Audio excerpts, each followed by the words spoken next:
Ukraine has welcomed Washington's move to sanction Russia's two biggest oil companies ahead of EU talks today on using frozen Russian assets to fund Kyiv. The Ukrainian envoy to the US said that peace could only be achieved through strength.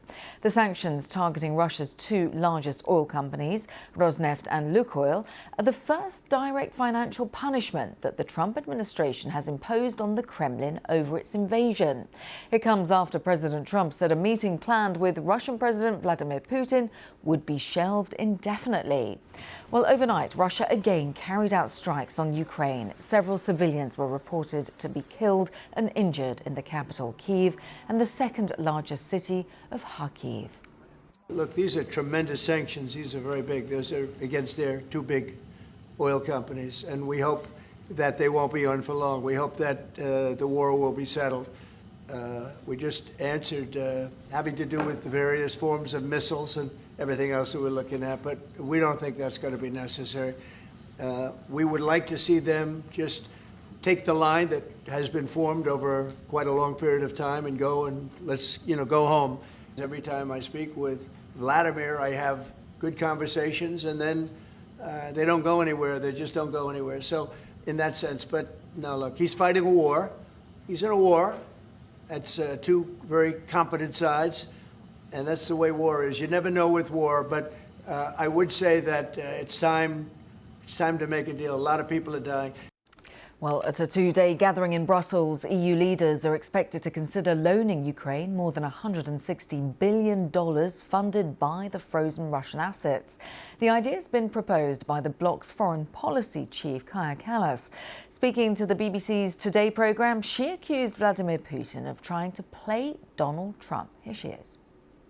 Well, the work is still ongoing, but we have made a huge step. I think, what is the fundamentals of this is that our taxpayers shouldn't pay for the damages that we haven't caused. It should be Russia who pays for the damages that they are causing in Ukraine.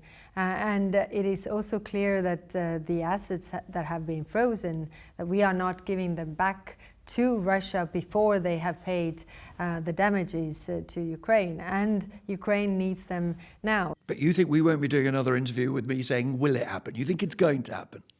Well, you never really can say that we are there until we are there. And of course, we are 27 different democracies, and that's why we discuss these things. Because you know what Donald Trump says, and he was referring, of course, to oil and gas purchases by European countries. They're funding the war against themselves, he says.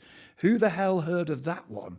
Because the Hungarians are buying 400 million euros worth of oil and gas, the Slovakians 275 million, the French 150 million. Why can't Europe just say stop?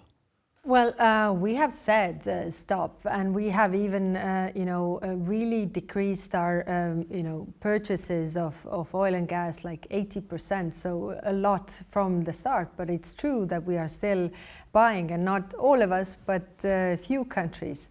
Also big friends of President Trump. So I hope that he delivers those messages directly as well. All of this is in the context of what does Donald Trump intend to do. There's a lot of talk about a 12-point plan for peace. Whose plan is it? And do you think Donald Trump will own that plan eventually? Well, those points have been put forward all the time by the Europeans. I mean, there are a lot of issues like returning the deported children, paying for the reparations, also, the territorial integrity and sovereignty of Ukraine, all these issues. I think we have been very vocal about those topics, and now the big question before any peace plan is really how to put the pressure on Russia to also come to the table and be genuine. Kai Kallas there talking to Nick Robinson. Well, the Ukrainian President Volodymyr Zelensky will be joining European leaders at this summit. We're monitoring the live shot as leaders come to talk to the press.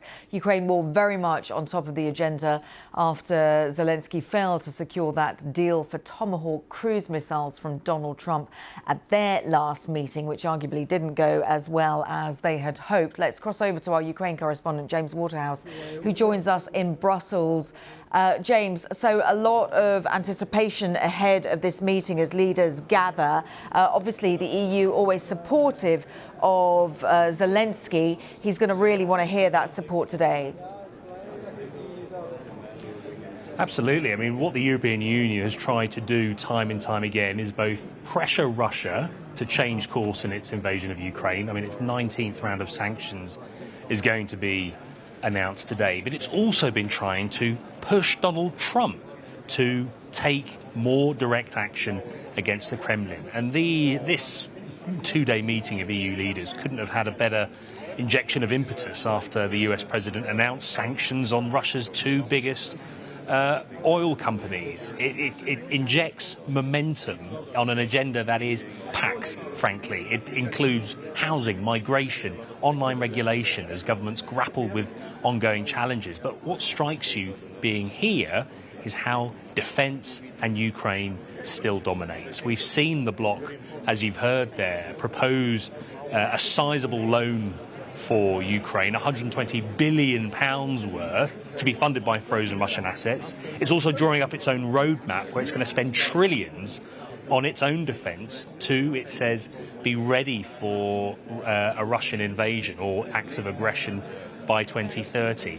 There are a lot of political creases to be ironed out. It's very difficult to get any kind of broad consensus on these increasingly difficult issues. But if you're President Zelensky, who so far has left Washington with nothing, as you say, with the Tomahawk missiles, this is welcome news as his European friends gather around the table today.